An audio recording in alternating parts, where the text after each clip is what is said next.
It's a blockbuster showdown as Quetta Gladiators take on Multan Sultans. Quetta, led by the classy South Shakil, will be banking on composure and control. In the slots. Is it enough? Yes, it is. But keep an eye on Hassan Nawaz, who's been electric and could be the game changer once again. Multan, meanwhile, come into this one after a tough loss, but have dynamic skipper Ashton Turner to build their spirits. They've got serious excitement in their ranks. None more so than Sahibzada Farhan, whose attacking intent can shift momentum in a flash. 9th century in T20 cricket, what a run chase it's been. It's leadership, flair and firepower on both sides. And in a tournament where moments define matches, except this one to go right down to the wire. Quetta Gladiators, Multan Sultans. Let's get underway. Sunday action in the Pakistan Super League, and it's time to get moving for last year's finalist Quetta.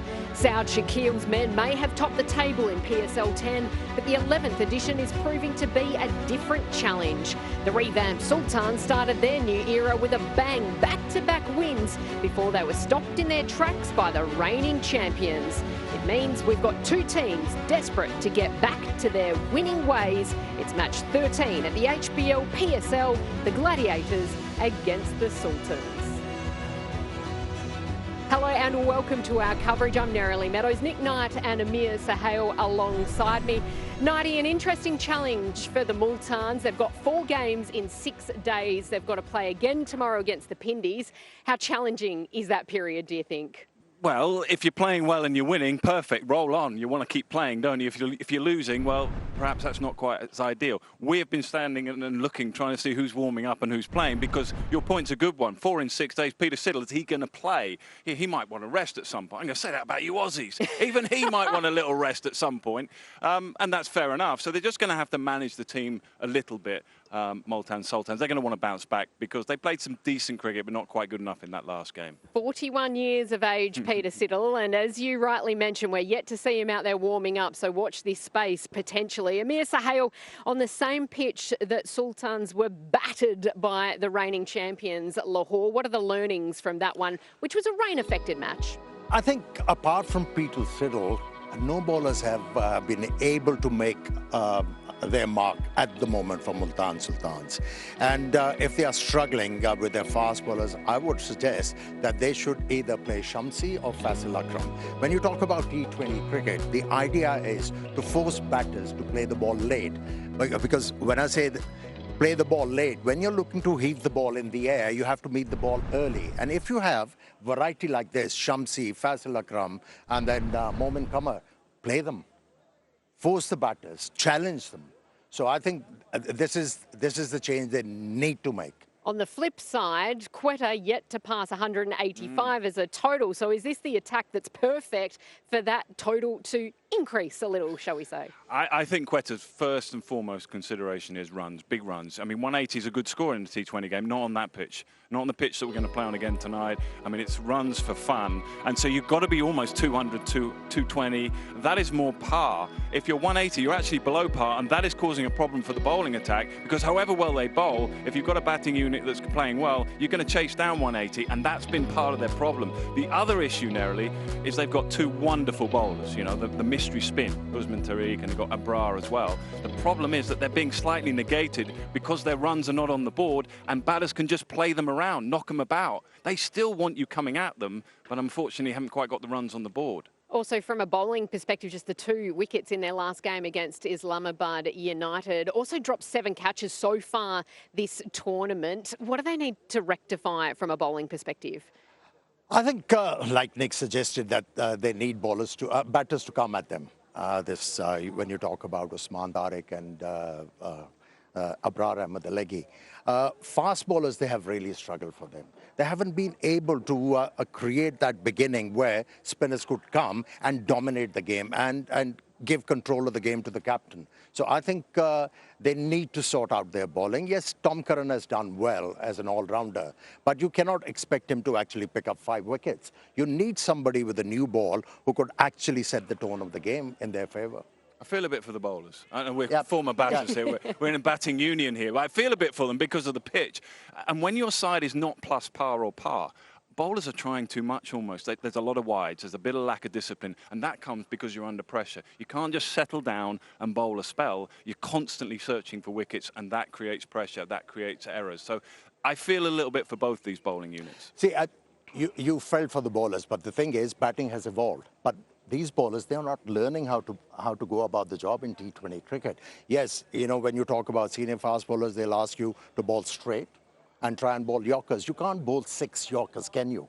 You can if you're Wazim and Wakar back in your day. If they the were ball pretty is good settled, at it. yes, if the ball is settled, you can do that. But in T20 game, you can't really do that. So they have to go some other way and find how to bring that pressure on the batters. At the moment, I think bowlers are hapless. That is the word. I mean, you know, either you on a flat track, you create angles to bowl those restrictive lines to the batters, or you bowl them wide. But at the moment, nothing is happening for them. Well, let's take a look at the importance of this one tonight and the points table. Multan Sultans were sitting pretty at the top, but you can see just one bad result and you drop all the way down to 4th. Karachi Kings, led by David Warner, have a bit of a break at the moment, and they're happy days heading back to Karachi, where they'll play a heap of games next. Today, though, Quetta sitting in 6th place. They were top of the table last year and then finalists. In the end, they went down to Lahore, so they'll be hoping to get back on the winners list. One of their overseas players is Ben McDermott, yet to really get going in the PSL, but let's learn a little bit more about him.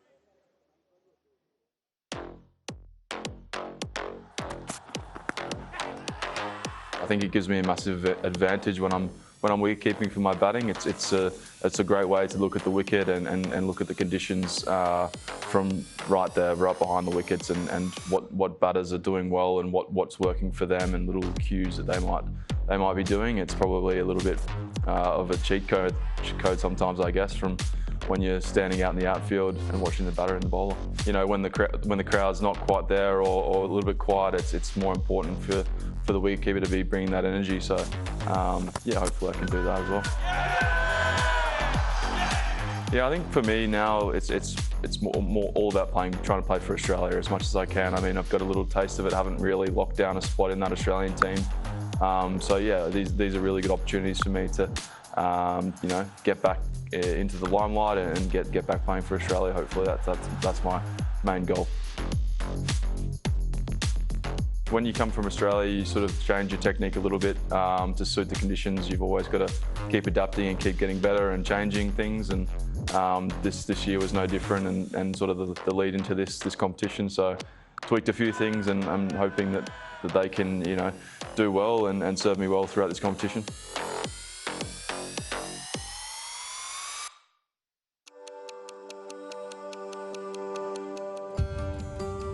Yeah, I think I've seen there's about 14, I think, this year. So, yeah, it's nice to have some Aussies here with us, and we seem to be playing in most of the same places as well. So, sharing the hotel with those guys and spending some time. But yeah, also looking forward to, you know, spending a lot of time with my team, the Quetta Gladiators, and getting to know them very well, and hopefully putting on some good performances for them.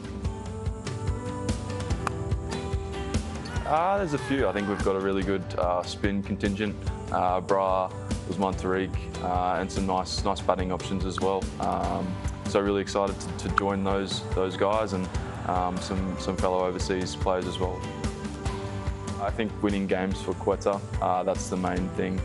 Getting up into that final and getting ourselves in position to win a final and be playing in it. And then obviously, of course, being part of that personally by scoring a lot of runs and taking some catches. Great to see so many stars from overseas a part of this year's PSL. Ben McDermott hoping that he'll get some more runs on the board as the tournament goes on. Don't go anywhere, because we're going to continue our build-up to match 13 here at the HBL PSL. Some of the beautiful scenes here in Pakistan. What a wonderful opportunity to get out and about. Look at this, the mountains up north, stunning part of the world.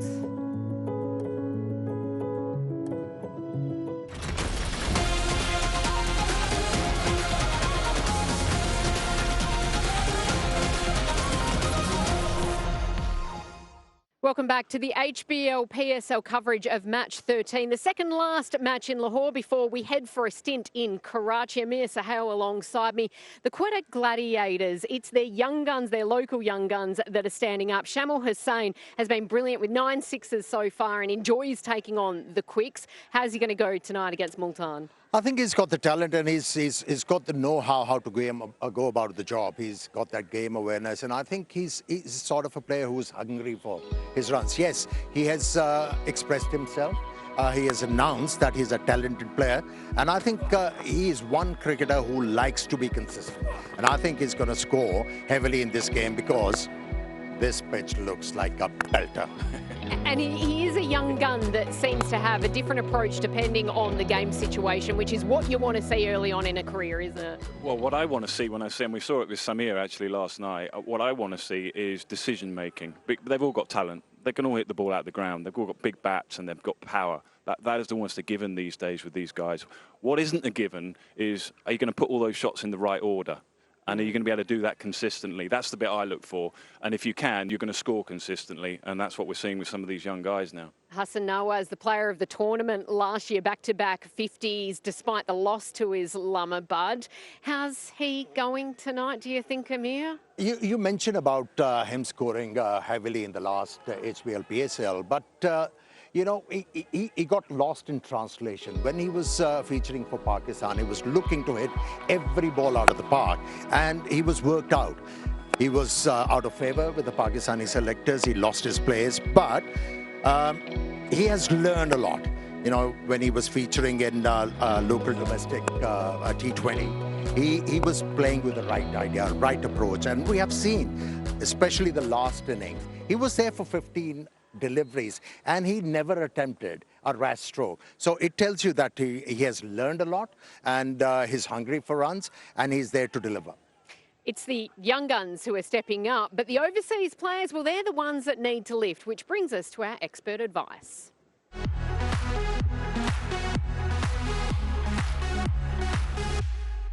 So, Nadia, you've got Tom Curran, who's playing a handy role with bat in hand, but with ball it's none for 95. And then from a batting perspective, really no one stepping up. Who's the 4 players overseas that you would be picking for Quetta tonight? Oh, geez. Okay, I'm gonna go Sam Harper. I'm gonna bring him straight in. I know he's been around the group for the last few days and he's a late addition. I think he played in the Shield final. Yep. But I'm gonna bring him in because I think they need a bit of an impetus at the top. They need a bit more impact. So if I'm going to play him, I have to play him right at the top. So I'm going to do that, make a change. Someone's going to have to miss out or drop down. I'm going to stick with Tom Curran. You're right, he hasn't got a wicket yet. He's a great competitor. He's a guy I want in my team. When your team needs a win, I'm going to stick with Tom Curran because I think he loves the ball. He's like his brother, Sam. Give me the ball under a tough situation. I'll try and deliver for you. He won't shy away from it. I think they need him in the team. Alzari Joseph, I'm going to stick with him at the top. And Bevan Jacobs, that's my 4.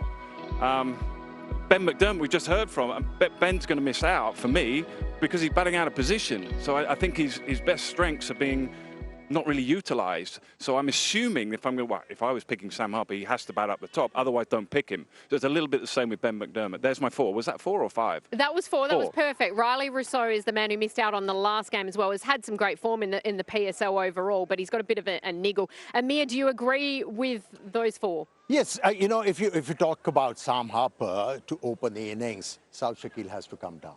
You know, so far, the sample size we have about South Shakil, he has been very comfortable against the spinners. He hasn't scored many boundaries against the faster bowlers. So I think it'll be a great idea to have him batting in the middle order. And it's not a sacrilege not to have 4 overseas players in your lineup. If they're not doing well, why not look towards the local talent? Hassan Ali is there for them. He has performed so well in domestic T20 recently, which recently concluded. So go for him. He's in form. He's been playing for Quetta Gladiators in last editions of HBL PSL. He's got the experience. Play him. That is our expert advice.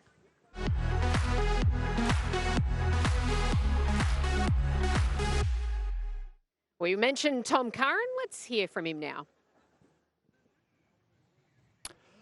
Tom, 3 HBL PSL seasons for you, 3 different franchises. How difficult is that? Not that difficult, to be honest. Pretty used to it nowadays. It is nice, obviously, to have a bit of continuity and build relations in the same team. But yeah, it's just how it's worked out, spread out over a few years that I'm at my third franchise. So yeah, settled in nicely, lovely group, and now it's hopefully time to do the business on the field. You said HBL PSL franchise is not that difficult, but I'll ask you this: background or backyard cricket, who won there out of you three? No one, because there was a lot of cheating, I think, especially from the younger two. So you still think you're the best out of them? Ah, look, in the backyard, absolutely, because I'm the biggest. So.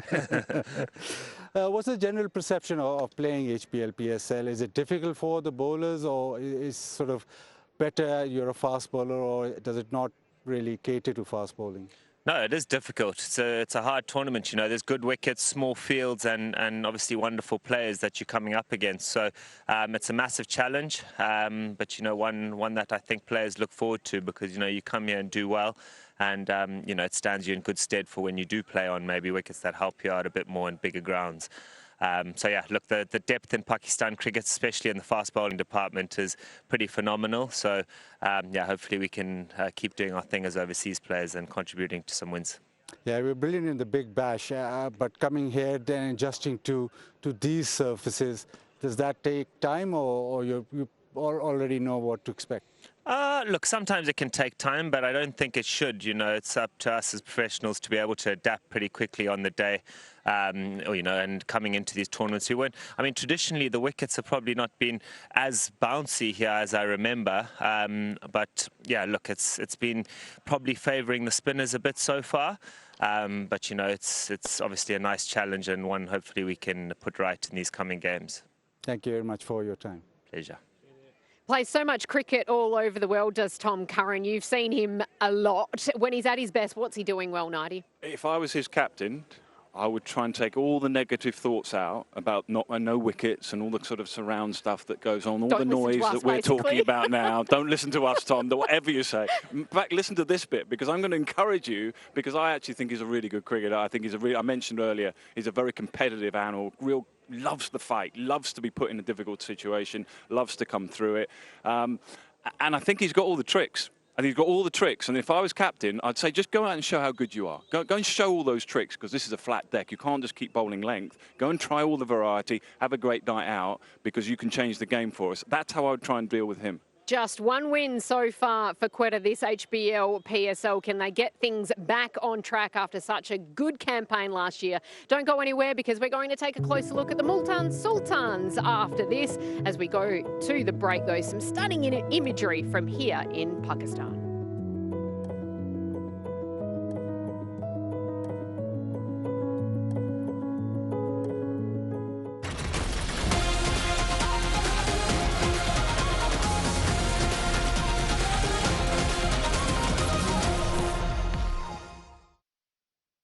Welcome back to our coverage. It's match 13 of the HBL PSL. The Quetta Gladiators taking on the Multan Sultans. Greg Blewett and Carlos Brathwaite join me now. We're going to hone in a little bit on Multan. Their strength has no doubt been their power hitting, their batting, more sixes than any other team.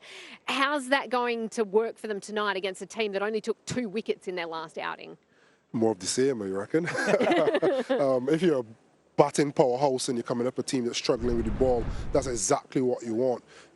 Complacency won't come into it. So Sada Farhan and Steve Smith, 2 ultimate professionals, so I don't think complacency will come into it. It's just a matter of going up there and continue doing what they've been doing so well, which is getting good starts, going big, and ultimately a part of both of those things, hitting big sixes. Sada Farhan a couple of games ago, 106 not out off 57 deliveries. When you're in a zone like he is at the moment, T20 World Cup doing well as well, what's it feel like, Bluey? Tell us. I remember the feeling fleetingly, very fleetingly, but no, when you're in the zone, I mean, you just can't wait to play again, you know. I think when you're not going so well, you're sort of almost fearing, you know, going out there and failing again, but when you are in the zone, you just can't wait to play. So, yeah, you're right, he's been very consistent now over a couple of years in T20 cricket. So, and looking at the pitch out there, we're just about to do the pitch report, I just had a look and it's a belter. So I'm sure he can't wait to get out there and show us what he can do. Do you enjoy watching him back, Carlos, as a big hitter yourself? 100%. I mentioned a couple of days ago that I played with him and I felt as though he had a gear to go. You can see he was technical, you can see he knows about batting and what's not, but where T20 is going, can you up the ante? And my oh my, has he just upped the ante and he's gone big. So not only big hitting, but big scores. And you love, as a all-rounder, you love to know that you have someone in top 3 or 4 who once they get in will go big. Because when you're bowling, you feel like the opposition always going big against you. Speaking of Arafat Minhas, striking at 230 down the order. He loves taking on the short ball, Bluey. Well, him and his brother have been sensational so far in the PSL 11, so he's been a real find, there's no doubt about that. So, yes, he's very good against spin, but also if they go shorter to him, he's been right up there with the best so far in this tournament of taking on the shorter deliveries. So you can see these ones are just back of the length, a fraction, and he's got good options. He just doesn't go square of the wicket on the onside, but he also goes square of the wicket down the ground on occasions as well. Here we get a good look at where he can score off of those shorter deliveries. So some of the young Pakistan batters, Carlos, probably you would think they're really good front foot players, but this is the real positive for me, is that Minhas is able to score very well off the short pitch deliveries as well. From a bowling perspective, who do you think is the best bowling option to open for Multan? Because they've had 5 different guys across those first couple of overs in their 3 games so far. Yeah, it's interesting because, like tonight, if the 2 lefties open, you probably say Ashton Turner's a shoe-in, at least a little 1 over. You just never know. I think Siddle needs to bowl one of those first 2. And you need to be flexible. So we can look at it as slightly unsure, unconvincing. You've had 5 different opening bowlers, or you can think of it as a positive. We have options. So if they are looking at the options that they have, Ashton Turner to 2 left-handers, but Pete Siddle, just to give you a good start. Those first 2 overs are important. If you can't get a wicket, be tight, set the game up. And you know, overs 5 and 6 are really batters tee off. So if you're going to bowl Ishmael, let's say, the young seamer who bowls quickly, swings the ball, give him overs 3 or 4, maybe one, maybe 2 in the power play. What I like about him is that he takes wickets, but you don't want him to get off to another 26 run over and push you behind the game like they did in the 13 over chase. And for those who are tuning in from the get-go, we can report that Peter Siddle is out there, has been warming up. So there was a little bit of concern. He wasn't out there with 4 games in 6 days at the 41-year-old. You never know, but he is out there. So that's good news for the Multan Sultans. Let's find out who is playing in this one and head out to the middle for the toss of the coin with Ramiz Raja.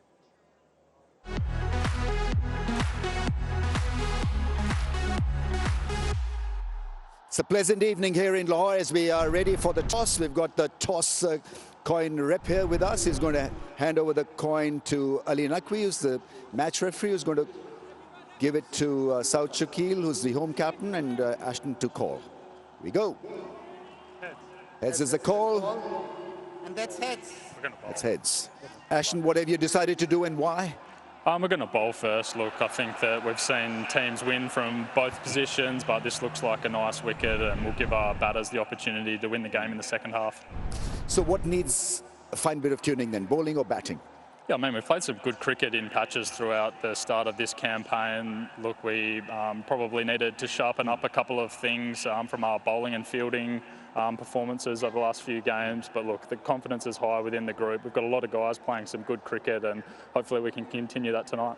What was likeable about the batting performance in the last game was the middle order resistance. You're pretty happy with that? Yeah, I mean, to be honest, we've batted well every game so far. We've chased down some totals and we've been competitive when we haven't gotten over the line. So, like I said before, there's parts of our game that we need to continue to sharpen up, but we've got some guys playing some really good cricket. All right, okay. Any team changes? Same team. Best of luck. Thank you. Yes, good luck. So now you've scored around 160, between 160 and 180 in the 3 matches, and the pitches here are kind of 200 par score. Do you think it's a 200 pitch, this one? Yeah, it looked like a 200 pitch, but we have to apply ourselves. We have to make sure that we execute our plans well, and hopefully we can get a target of 200. You've got a fabulous bowling attack. I mean, you've got Pakistan's major 2 spinners in your lineup.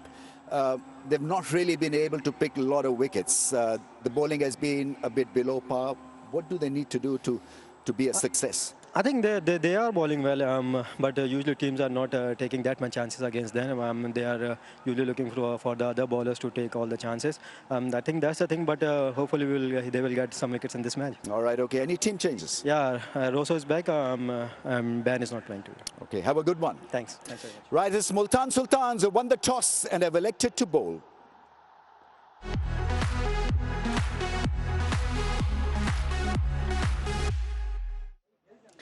Well, big news there out of the middle, and we'll take a closer look at the 11s when they come through shortly. I tell you what, Ashton Turner, he's in some winning form in all fronts, isn't he? The toss, he keeps winning, and with bat in hand, with ball in hand, he's just crushing it for the Sultans. Yeah, absolutely. So they love chasing, don't they? So, yeah, no hesitation in bowling first. They think that's their strength with their batting order, you know, chasing a score down out there as well. Will there be some dew tonight? That's the other factor. We never know. You know, some nights we think there's going to be dew and there isn't. So they'll be hoping that there is some dew later on because it'll be easier to chase down if there is some around. And a reminder, the Exchange On app, log in, register, have your opportunity to win that coin that was used in the toss of the coin out there in the middle. Thoughts on the challenge ahead for Quetta to get back to winning ways when they're needing to bat first here in these conditions? Yeah, I try to throw it forward to their bowling. So yes, they need to get more runs. It is a 200 pitch. How can you now push yourself from 160 to 200? But when you're bowling, how can you maximize Abrar and Usman Tariq? The seamers have to do a lot to aid them, but it's not as easy a situation as allowing them to just bowl in tandem, because then teams just plod them around, especially if you don't have enough. So one, the batting can help, forcing teams to not just plod around for 8 overs, but the bowlers also need to help as well, build pressure so that those guys can drop in, whether in tandem or independently, and then pick up wickets, build some pressure, bowl in partnerships. Well, the weather has been a little bit unpredictable here in Lahore, but the great news is it's been a stunning day all day today. To find out more about it, let's head out into the middle. It is Quetta Gladiators up against the Multan Sultans, and Nick Knight is in the middle.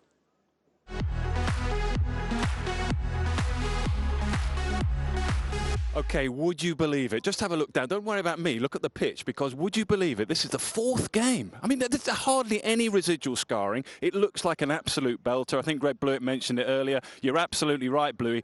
I think me and you, mate, we want to get your pads on, because this has got everything about runs, 4s, 6s. It's going to be a bit of a bowler's nightmare, I think, again. So what can the bowlers do here? How can they restrict the 4s? How can they restrict the 6s? Here's just an idea. You've heard it a lot of times before. Quick bowlers bowling Yorkers. It's a given. Can you get the ball underneath the bat? That's not really where I'm going to focus. Where I'm going to focus is the spinners. And I'm not talking about Abrar, and I'm not talking about Usman Tariq. They've got their own special skills. They're going to want to be operating somewhere around here and causing a bit of deception here. Which one do I play? Which one's its turn? This is more for the orthodox spinners, the left-arm spinners, the off spinners, the right-arm spinners. Can you get the ball? Are you daring enough to get the ball underneath here so that I, as a batter, I'm eyeing up all these big stands and the big boundaries. I want to get the elevation. I want to get underneath the ball and hit 6s. Is there any way that you as a bowler can get the ball here so I can't get underneath the ball? I can't get the elevation, and at best I can get 4, not 6. It might not seem like a massive difference, but over the course of 20 overs, every ball that goes for 4 and not 6, it certainly adds up. So that's what I'd be looking to do. If it's not turning, and I don't think it's going to turn a lot, I don't really want to be operating spin here so the batters can come down and they can manoeuvre the ball. Get it under here and see if you can get your way there. 197, 183, 350 runs in the other game. That's 3 games, and that was in 26 overs. There's a lot of numbers there, but ideally, it is a belter. Greg Blewett, you're spot on.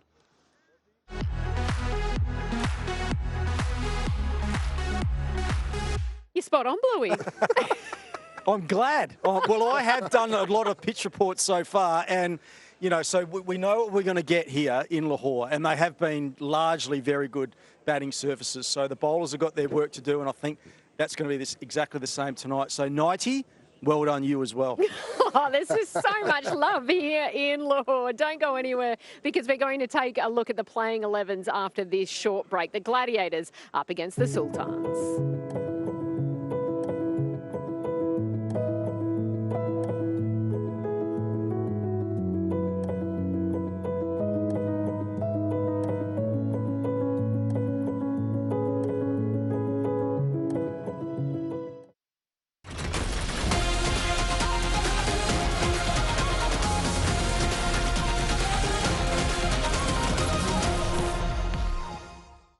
Welcome back to our coverage of match 13 here in Lahore. Carlos Brathwaite and Greg Blewett alongside me. The news is that Ashton Turner won the toss out in the middle, decided to send Quetta into bat here on a beautiful day here in Lahore. We're going to take a look at the 11s, Bluey, and there is a change for the Quetta Gladiators in the Overseas Stars. Yes, absolutely. Ben McDermott misses out for the Gladiators, I should say, and Riley Rousseau comes back in.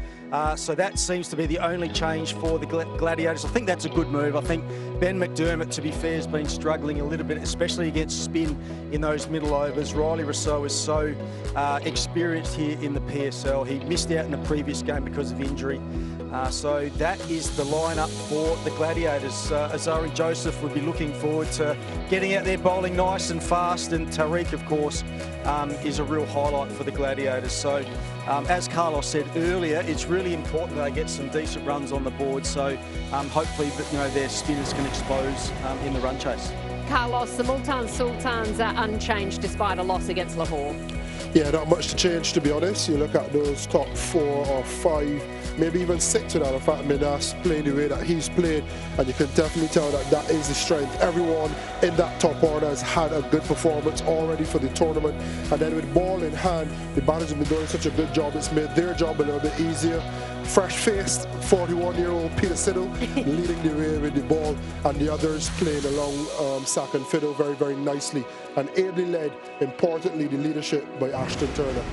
You mentioned Riley Rousseau. He hasn't scored a 50 here in Lahore in his last 10 outings. What do you want to see from him to mentally get right back into this game? Yeah, I think, as I said, he's very experienced in this competition. This ground is a bit of a bogey ground for him for some reason or another, but what I want to see from him is just for him to come out and be ultra aggressive. That's the way he plays his best. So don't try and complicate too many things. Don't try and think about not scoring 50 in those previous 10 games. This is a new game. It's a new opposition. Go out there, watch the ball very, very closely, do a good job for your team. They've been the #1 power play side last year, which helped them to finish top of the table. This year, a little bit hit and miss. Started none for 75 in a loss. What do you want to see from that top 3 to get that perfect start?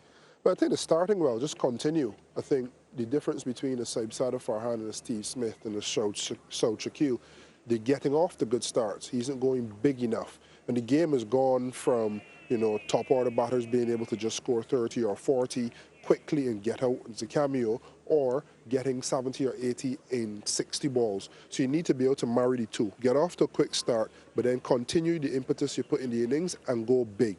The teams that do it well, like Multan Sultans, they've racked up big scores. The teams that don't do it so well, they fall short because you're always losing momentum as you go through the innings. So it's continue the good start, but now take it further and further and get a big score individually. The key battle is more of a team v team. It's the slowest scoring side against spin so far at 7 runs per over against the most expensive spin attack. Someone's got to come up trumps tonight. Who's it going to be, Bluey? Yeah, that's right. Well, that's why T20 is so great. I mean, who knows? But you're right. The spin department has been very costly. So that's something that they can really pull into line and get going. Because all the teams at this stage of the competition are trying to work out their little weaknesses, what they're doing really well, and trying to fix that along the way, because it is still fairly early in the competition, although we're nearing halfway. So I think all the teams are getting good reads on each other and doing their homework. So spin has been a factor, and I'm sure it is tonight. We saw from Nick Knight with the pitch report, it might just hold a little bit, but the spinners are going to have to work just as hard as the faster bowlers tonight. You mentioned Peter Siddle a few times, 41 years of age, the only bowler in that rain-affected match of 13 overs apiece to go at under 10.5 an over. He was very impressive. As the leader of this attack in many ways, his experience, what can he say to that younger attack in order for them to bounce back from that big loss to Lahore? Well, you can't really get experience unless you play, unless you make mistakes, unless you learn. What he would be good for with them is to have some wallet Minasu ball 26 run over. He'll keep him in check. So this first over has nothing to do with the other 3 that you have to bowl, or the 2 that you have to bowl in that case. How can you stay switched on? There's a reason that you're here. come out and show, give of your best. It's more of those types of conversations. Yes, tactically they have an input, but when you're out there in the middle, it's about ensuring that the guys are switched on, that they don't get too far ahead of themselves if they bowl a good over, if they get a wicket, and likewise they don't get too down on themselves if they have a bad over or have a bad performance in the grand scheme of things. The great thing about having Peter Siddle here as well, Neroli, it's like having another coach as well. Like, he's the leader of the attack at the moment, but 41 years of age, he's played cricket all around the world, he's played a lot of Test cricket. Now he's one of the best T20 bowlers in the world. So he's so valuable to a young bowling group. So I'm sure he's, you know, offering plenty of advice in between games and during games. 41 years of age, playing 4 games in 6 days. Tough going. Who wins today, Bluey? I'm going for the Sultans. I think they'll bounce back after their loss the other night. Thoughts, Carlos? Alzari Joseph is quite close, so I think I need to say Quetta. Where is he? I've never seen you scared before, Carlos. He's not listening. He's not listening. Yeah, but he's scarier than I am. My heart says Multan. Get the laugh on him. Well, don't go anywhere. Live action not far away here in Lahore. It is the Quetta Gladiators taking on the Multan Sultans. They're both trying to get back to winning ways.